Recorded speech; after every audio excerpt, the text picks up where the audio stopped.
Okay, my name is Bobby Vaught. Don't forget to hit the subscribe button if you so choose.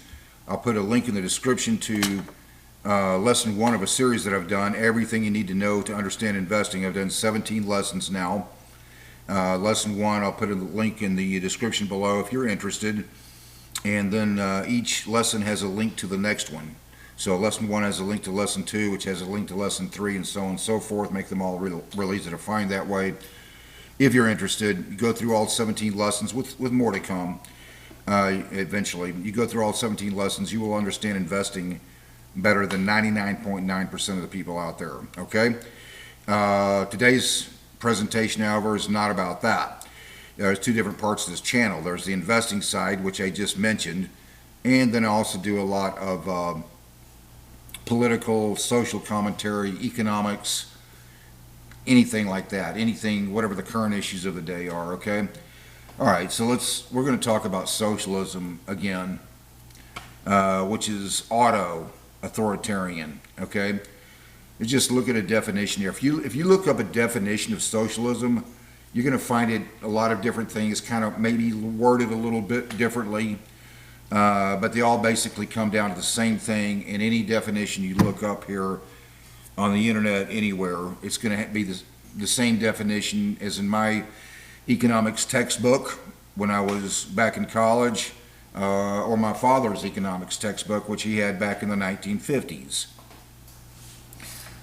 A lot of different definitions, worded a little differently perhaps, but it all comes down to the same thing.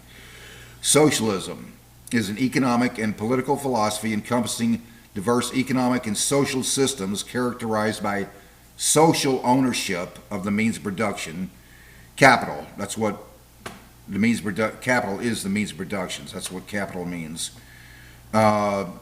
Social ownership, in other words, collective ownership, okay, as opposed to private ownership. You as an individual says, okay, well, I want to, I don't want to participate in the collective ownership. I want to own this means of production myself. That can mean a lot of different things. It could be a private equity business. It could be a publicly traded company like on the stock market, etc. Okay. So here's the problem. And the socialists, invariably, they always end up running into the following problem when you try to discuss it with them. So the socialist says, well, we want collective ownership of the means of production, capital, and someone else says, well, I don't want to participate in that. I want to own the means of production myself. Okay. And if the socialist says, okay, well, we're going to let you do that in our economic system, okay, well, they're not really advocating socialism then, obviously.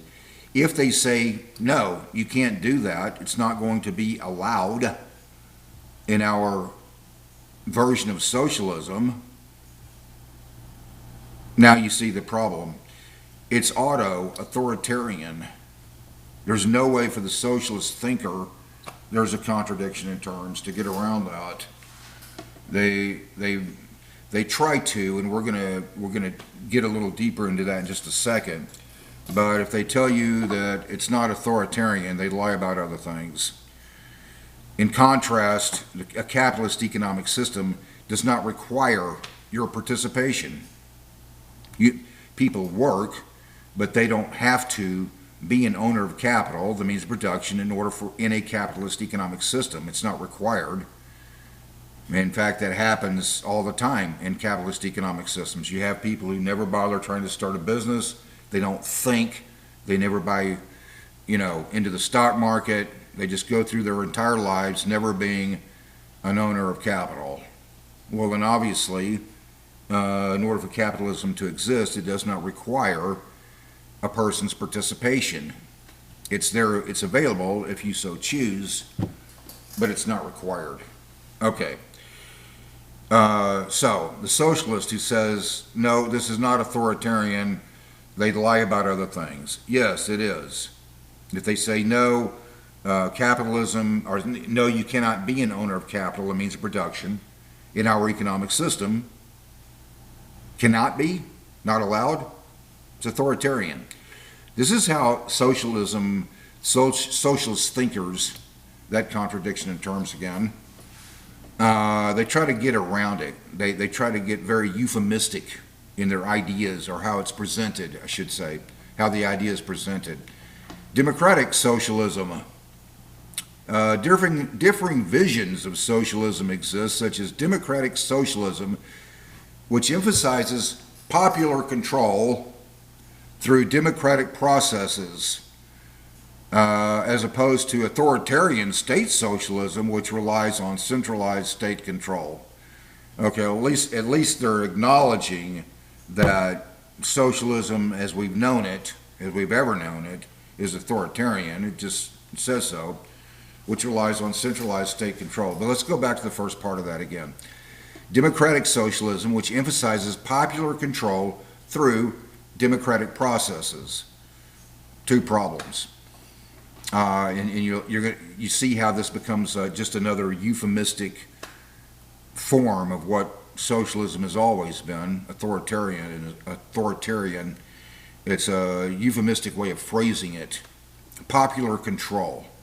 Okay, well, that is exactly what the idea was in the Bolshevik Revolution.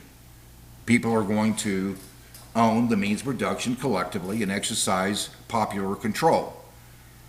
Okay, so then the question becomes, so who is going to make the decisions in these, once this popular control takes shape?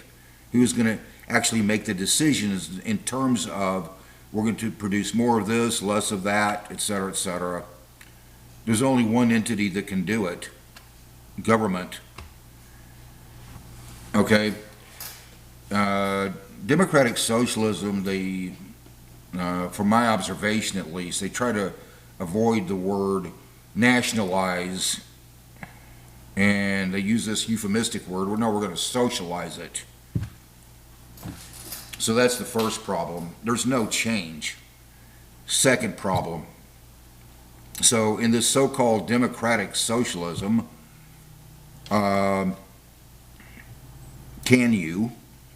would you be able to be an owner of capital, private ownership as an individual? No. It's still authoritarian. If you're saying we're going to have popular control and you can't be an owner of capital as an individual, it's still authoritarian. Democratic socialists they're very good at creating these real euphemistic words. Even the phrase democratic socialism, that itself is an euphemistic. Democratic socialism, it's like saying benevolent dictatorship.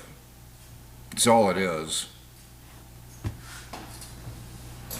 Can you own the means of production as an individual in private ownership in this democratic socialism? Well, by their very definition, no. It's, popular control. Another way of saying, it's just another euphemism. It's just another way of saying collectivization. That's all it is. Okay, so hope I covered that well. I'll try to keep this reasonably short. Socialism, no matter how they try to spin it, it's auto-authoritarian. You cannot be an owner of capital as an individual in socialism by its very definition. It's authoritarian. So I tried to keep this very short. I'm going to stop right there. In any event, so hope that helped. Until next time, hope life is treating you well, and you have a great day. Bye-bye.